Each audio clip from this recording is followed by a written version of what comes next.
우리가 이제 하수구가 막혔을 때 시술적인 치료는 뚜로뻥 같은 약을 뿌리는 치료라고 생각을 하시면 된다고 하고, 기형이 있는 부분과 축축원 사이로 이런 카테터가 들어가게 되는데, 그래서 허리 시술의 장점 같은 경우에는 국소 마취를 하고 진행을 하기 때문에 특별히 부위 마취라든지 전신 마취가 필요 없다는 장점이 있고. 안녕하세요, 신경외과 전문의 김동환입니다. 오늘은 허리 시술에 대한 말씀을 조금 드리려고 하는데요, 저희가 외래를 보다 보면 타 병원에서 허리 시술을 했는데 계속 아프다, 그래서 시술이 잘못된 거 아니냐, 약간 불만을 가지고 오시는 분들이 종종 있습니다. 그런 분들 중에 보면 실제로 시술 자체가 잘못된 경우는 거의 없으시고요, 이게 시술에 대한 설명을 시술 전에 충분히 안내를 못 받으셨거나 아니면 간혹가다 시술과 수술 자체를 혼동을 하시는 경우가 종종 있고요. 그 다음에 세 번째 경우는 애초에 수술을 해야 될 법한 상황인데 시술을 했거나, 그런 경우에는 결과가 조금 만족하지 못하실 수가 있습니다. 그래서 일단 시술과 수술이 무엇이 다른지 간단하게 설명을 조금 드릴 건데요, 일부 환자분들은 전신 마취를 하면 수술이라고 생각을 하시고 국소 마취를 하면 시술을 받았다라고 생각하시는 경우가 있습니다. 자, 그러면 예를 들어서 내시경 수술을 한번 보겠습니다. 일부 병원에서는 내시경 수술을 할 때 전신 마취를 하기도 하는데, 저 같은 경우에는 내시경 수술을 할 때 부위 마취를 해서 진행을 합니다. 그러면 저희가 하는 내시경 수술은 시술일까요?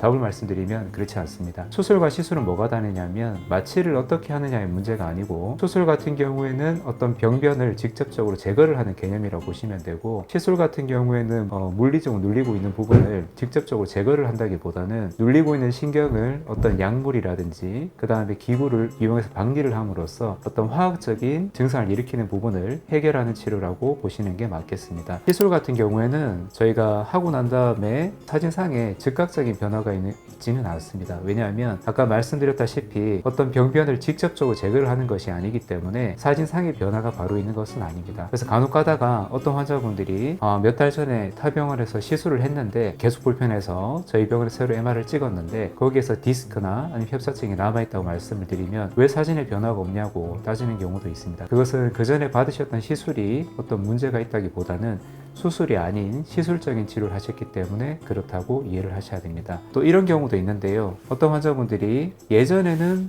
뭔가 병변이 진단이 되어 가지고 시술을 받으셨고, 그때 시술을 했을 때는 몇 년이나 몇 달 정도 편하게 지내셨는데 요번에 또 시술을 했을 때는 별로 효과가 없더라, 처음 했을 때보다 두 번째 했을 때 뭔가 잘못된 게 아니냐, 그 의사가 잘 못했던 거 아니냐, 이렇게 얘기를 하시는 경우가 있는데, 그 또한 다 맞다고 볼 수는 없습니다. 왜냐하면 척추병 같은 경우에는 디스크도 그렇고 협착증도 그렇고 예전에 비해서 나이가 더 들므로 인해서 병이 더 진행하는 경우가 있습니다. 그래서 처음에 시술을 받으셨을 때는 시술만으로도 증상이 좋아질 법한 병변이었다면, 그 이후에 받으셨을 때는 병이 많이 진행을 해서 어떻게 보면 시술로는 해결이 안 되는 상황, 수술을 받으셔야 되는 상황, 그랬을 가능성도 충분히 있습니다. 제가 이제 외래를 볼 때 환자분한테 비유적으로 말씀을 드리는 부분이, 우리가 이제 하수구가 막혔을 때 시술적인 치료는 뚜로뻥 같은 약을 뿌리는 치료라고 생각을 하시면 된다고 하고, 수술 같은 경우에는 조금 번거롭긴 하지만은 이렇게 기구를 넣어서 근본적으로 막히고 있는 부분을 제거를 하는 개념이라고 말씀을 드립니다. 그래서 이분과 같이 수술하기 전에 신경이 디스크와 그 다음에 황색 인대로 인해서 심하게 눌리고 있다면, 수술적인 치료는 그런 까만색 부분들을 다 제거를 해서 신경을 완전히 풀어주는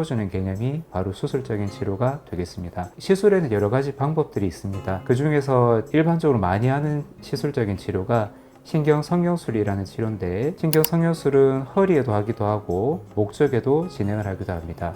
보시면 환자분이 이렇게 엎드려 있는 자세이고요, 환자분 허리 아래쪽에 보면 꼬리뼈의 부분에 구멍이 하나 있습니다. 그쪽에다가 국소 마취를 하고 이런 까만색 카테터라고 저희가 부르거든요, 이런 걸 집어넣어서 까만색 약물을 뿌리는 치료라고 생각하시면 되고, 목 같은 경우도 마찬가지입니다. 뼈하고 뼈 사이에 있는 빈 공간을 통해서 철사 같은 카테터를 넣고 약을 뿌리는 치료가 시술의 개념이고요. 그 다음 이런 것들이 조금 더 발전된 것이 풍선 확장술이라고 얘기를 하기도 합니다.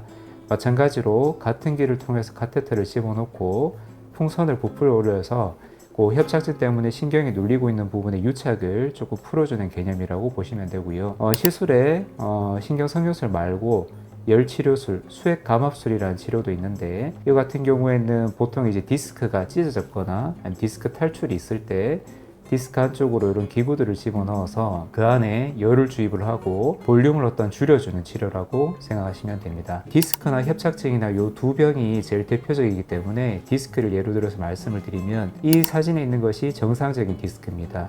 안쪽에 하얗게 보이는 수핵과 그리고 바깥쪽에 섬유륜, 까만색 부분이 경계가 명확하게 보이는 것이 정상적인 디스크고, 이 병이 이제 진행을 하게 돼서 퇴행성 변화가 생기면 수액과 섬유륜의 구분이 없어지게 됩니다. 하지만 이때는 신경 자체는 그렇게 눌리지 않는 모습이고요. 이게 더 진행을 하게 되면 이렇게 디스크 자체가 팽윤이 되어서 신경을 조금씩 누르게 됩니다. 이게 더 진행을 하게 되면 완전히 디스크가 터져서 신경을 누르게 되는데, 시술 같은 경우에는 이렇게 촉이나 그 다음에 중기 쪽에 어떤 디스크나 협착증이 있을 때는 많은 효과를 보실 수가 있습니다. 하지만 이렇게 신경이 심하게 눌려 있고 환자분의 증상도 굉장히 심할 때는 물론 시술도 어느 정도 도움이 될 수가 있겠지만은 상대적으로 초기나 중기 병변에 비해서는 효과를 느끼는 부분이 상당히 제한적일 수가 있습니다.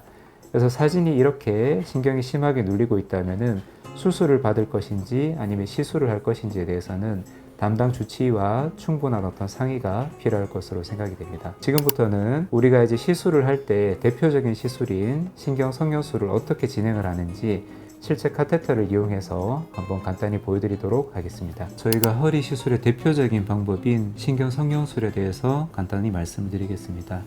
일단 이게 허리 모형이 되겠고요. 먼저 보시면 여기가 척추뼈들, 그 다음에 그 사이에 있는 디스크, 그 다음에 뒷면에 봤을 때 노랗게 보이는 구조가 척추신경이 되겠습니다.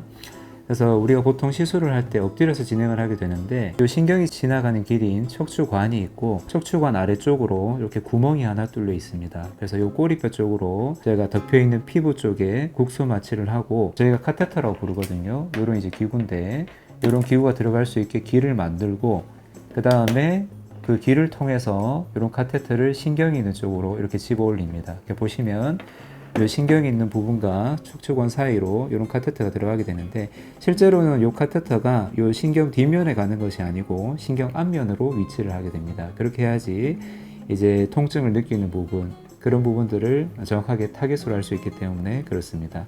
그래서 일단 넣었다 치고 이 카테터를 보시면은 저희가 이쪽 손잡이를 통해서 이 카테터의 끝부분을 좌우로 이렇게 타겟팅을 할 수가 있습니다. 시술하기 전에 찍었던 MRI를 보고 척추관 안에서도 어느 부분이 신경이 많이 자극을 받고 있는지 미리 파악을 하고 들어가서 그쪽 부분에 위치를 시키고, 거기다가 어떤 신경의 염증이라든지 그 다음에 유착이라든지 이런 것들을 풀어줄 수 있는 약물을 충분히 뿌리고 나면 시술은 끝납니다. 그래서 허리 시술의 장점 같은 경우에는 아까 말씀드렸다시피 국소 마취를 하고 진행을 하기 때문에 특별히 부위 마취라든지 전신 마취가 필요 없다는 장점이 있고, 카테터를 넣고 난 다음에 정확한 위치에 놓고 약을 뿌리는 치료이기 때문에 시간이 그렇게 많이 걸리지 않는다는 장점이 있습니다. 그리고 방금 말씀드렸던 그 신경 성형술이 조금 발전된 형태인데, 이것은 이제 풍선 확장술이라고 저희가 부릅니다. 차이점은 카테터는 똑같이 생겼는데 이 끝부분에 보시면 여기는 이런 이제 비닐로 쌓여 있는 풍선을 부풀릴 수 있는 구조가 있습니다. 정확한 병변에다 위치를 시키고 이 뒤쪽에다가 이렇게 바람을 넣어주게 되면 이 끝부분에 풍선이 이렇게 부풀어 오르는 것을 볼 수가 있습니다. 물론 우리가 수술처럼 병변 자체를 완전히 제거를 하지는 못하겠지만은 약간 유착이 있다든지 눌리고 있는 부분을 이렇게 좀 풀어줄 수 있는 그런 좋은 치료라고 보시면 됩니다. 척추 질환이 요새는 굉장히 많은 분들이 진단을 받고 있는데요. 그런 척추병을 치료하는 방법은 여러 가지가 있습니다. 약물 치료, 물리 치료, 신경 주사 치료, 허리 시술, 그 다음 수술. 수술 중에서도 내시경을 이용한 감압술이라든지 유압술, 여러 가지 방법들이 있는데, 결국에 중요한 것은 내 상태가 어떤 상태인지를 정확하게 알아야 되고, 거기에 맞춰서 적절한 치료를 받는 것이 가장 중요하고, 또 그렇게 해야지 환자분 본인들도 만족도를 많이 높일 수 있을 것입니다. 경청해 주셔서 감사드립니다.